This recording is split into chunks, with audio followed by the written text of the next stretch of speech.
Right, we're going to try and fix that stutter today on a Peugeot 306. It gets really irritating. Sometimes it'll come, sometimes it'll go. And you think, oh, it's fixed itself. But there's a specific reason why it does that stutter. Let's just try and demonstrate it again. Sometimes it does it and then sometimes it doesn't. There we go, see it again. Sometimes it's really bad, it'll start stuttering further up or it'll stutter at the top. And you don't need to spend a lot of money. Bottom of my neck, WIPER motors now are really expensive and I can't find genuine ones anymore. Yeah, and that gets annoying. And it come to the point where the intermittent won't work at all. So, we're going to get into the WIPER motor, which is in here. So let's show you how we do that.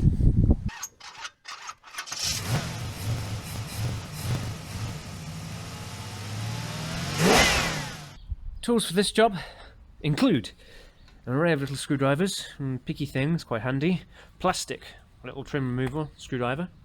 10mm, 10s, 13s. This is a 7mm.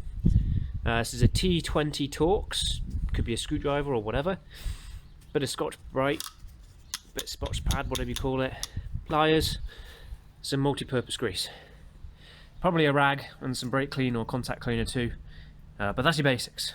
Right, let's crack on. So before we lift the bonnet, which seems like the obvious thing you need to do, you need to take the wiper arms off. There's a simple way to do that. Well, you know, there's complicated ways of doing anything, isn't there? But basically we're going to take these little caps off. As you can see, I'm just taking them off with my fingers or a plastic screwdriver rather than a metal one, because they are just plastic. And then we're going to undo that 13mm nut and lift the wiper blade up, give it a wiggle, and it should pop straight off. Okay, so the cap's off, 13mm socket. Shouldn't be that tight. Can't see why it would be in any reason. I'm going to put those aside in a little tray, save them in the gravel. And then sometimes just popping it up like that will pop it off, but it's unlikely. So at about a 45-degree angle, give it a wiggle, and eventually it'll come free of its splines. Just sits on some splines. You don't want to be wrecking it round, damaging the mechanism. And don't be whacking it with hammers. You could slip and break your window. Worst comes scenario is soak it with some freon oil and then use a little puller. You get little pullers that'll just pop it off. So let's repeat that with the other one to show that it wasn't set up. Let's put our nuts in my safe, and then again lift 45-degree. I like to give it a little wiggle. There it goes, and then lift off. Put it down on the gravel where it's nice and safe. Okay, now we can lift the bonnet. Yay! Bonnet is lifted. So we can see our wiper motor in here. We need to get this out. To get this out, we have to take the mechanism off. To get the mechanism off, we have to take this tray out. So, how do we do that? Well, there's a torx screw there. There's a torx screw there. And there's a torx screw there. They split in half then afterwards and come out, which I'll show you now. So let's remove those 3 screws. That's not that difficult.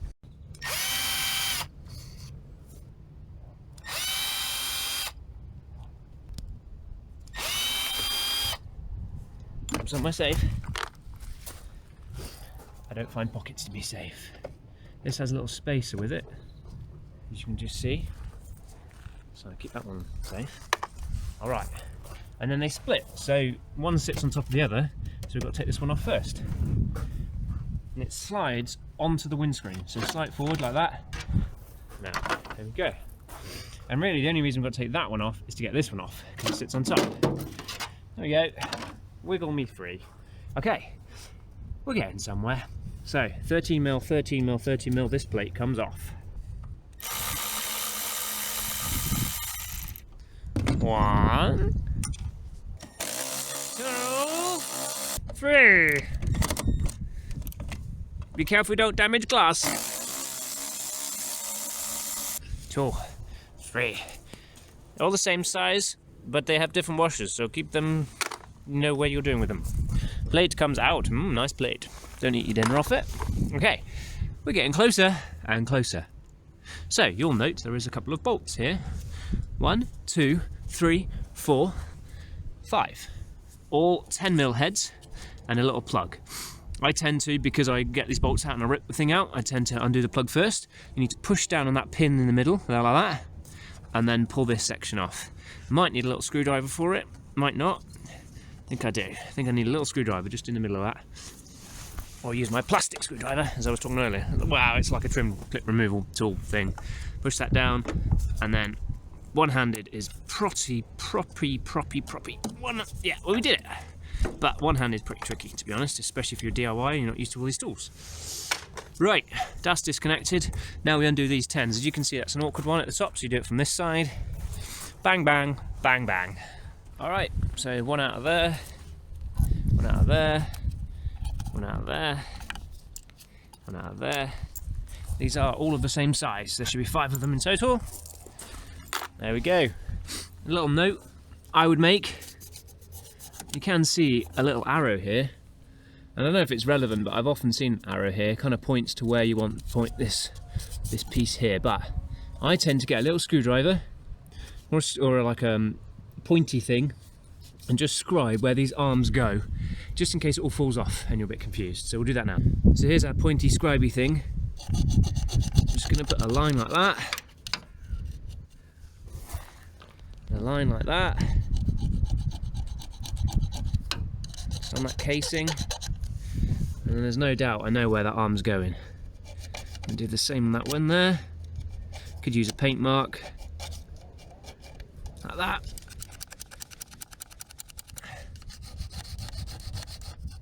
Like that. And the same down here.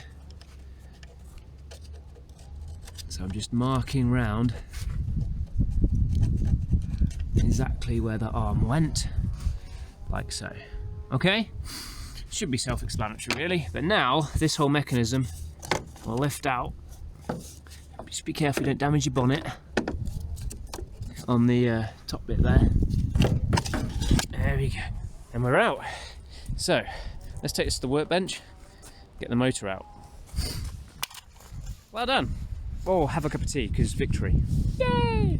While you're here, by the way, that is not good for draining and for rusting. So while you're here, get your handful of this muck and chuck it out like that. Because in the bottom of here, it will just rot away at your chassis. Because there is a big hole down there where it should all be draining away, the water. There you go. So before I put this back in, I'll completely empty that out and then pour some water down it to make sure it's nice and clear and free. You're going to struggle to do that with a wiper motor in place. This side can be the same, but for some reason I've always noticed they go down there on the workbench. Woohoo! So we want to get this back plate off, but it's quite tricky with this cover around it to work on it properly, and it's all wobbling around. We want to get the motor off. Make it easy on yourself. Plus, if you're replacing this motor, you'll need to do this as well. So there's a little clip here. Excuse the strobing due to the LED lights if we are getting that on this. We just squeeze the clip and push that out. Again, pretty tricky one-handed, but that's done it. So you squeeze the clip, knock it through. That makes the cable free.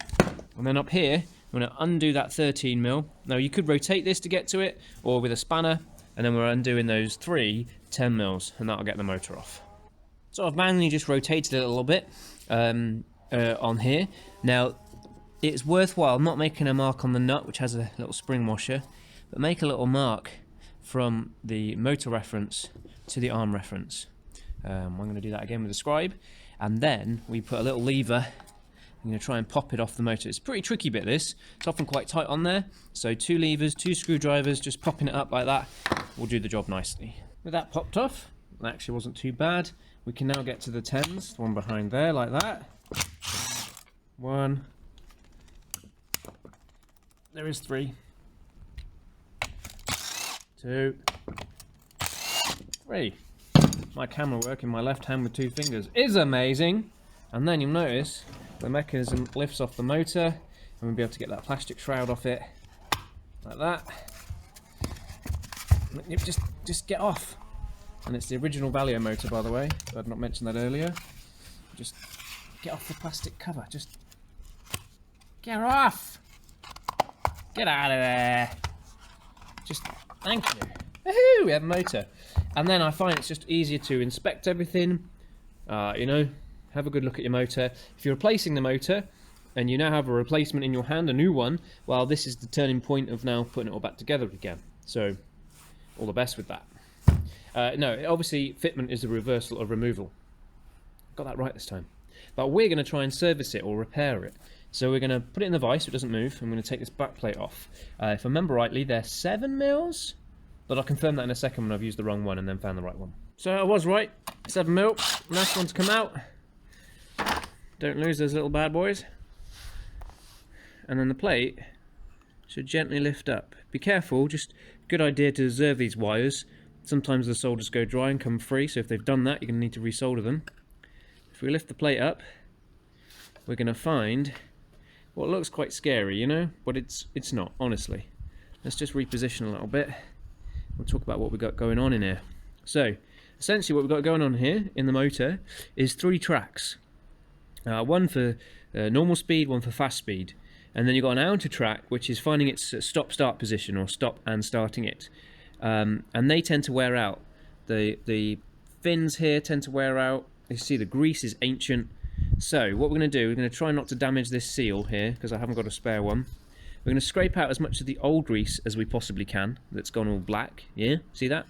We're then going to clean up some brake clean or contact cleaner, the tracks in here with some rag and some spray. We're then going to just lightly sand these teeth here, or they're not teeth, I can't remember what they're called right now, feet that run on the tracks, and then re-grease it all. And that usually does the trick. You got that? So I'm going to clean it all up and I'll show you where we're at. Okay, we're all a bit cleaned up. I've just trimmed off the excess gasket which was covering up some of the run. So you can see on these fingers or feet that they're not all at the same height either. So what we'll do, we're going to actually bend them away from this plate, closer to this. So we'll just bend them away a little bit. Don't snap them, just bend them slightly and make sure they're all even. And then you can see it's all cleaned up. You can see the wear marks on it. So we're going to scuff that up with a little bit of Scotch-Brite. And we're going to do the same on the ends of this. Pack it with some fresh grease, or just a little bit of grease, not pack it, but fresh grease, and you're away again. So many of these motors, people replace them for cheap, you know, Chinese copies or aftermarket copies. And either, if your motor's completely just not running, you put power to the motor, it's just not running, just take the 2 bolts off, take the motor off. It's probably just a pair of brushes that want to go in there, which are like a couple of quid. And if you bought a second-hand Valio motor to replace your motor, you'd think it is completely burnt, it's on fire, whatever. Just quickly, before you put it in, take it apart, make sure it all looks good in here, clean it up, add some grease, bend these fingers forward a little bit. An old 306 I had, when I first bought it, was like this. I fixed it up like this, and it did like 50,000 miles. I totally forgot about it until I broke the car. And then I chucked the motor away, annoyingly. Anyway, we're going to pack it with the grease now, after we've scuffed this up, cleaned it up, made sure there's no debris in there, and then we'll show you the grease. Well, the grease. Don't use copper grease or ceramic, use some silicon-based, common, you know, general-purpose grease. That stuff, yeah. Okay, hopefully you can see the difference with the brass. We've just cleaned it up with just a little bit of red Scotch-Brite, just lightly. And we've done the same to the edge of the feet on there. And then just bent them out a little bit, just a couple of millimeters, and evened them up as well.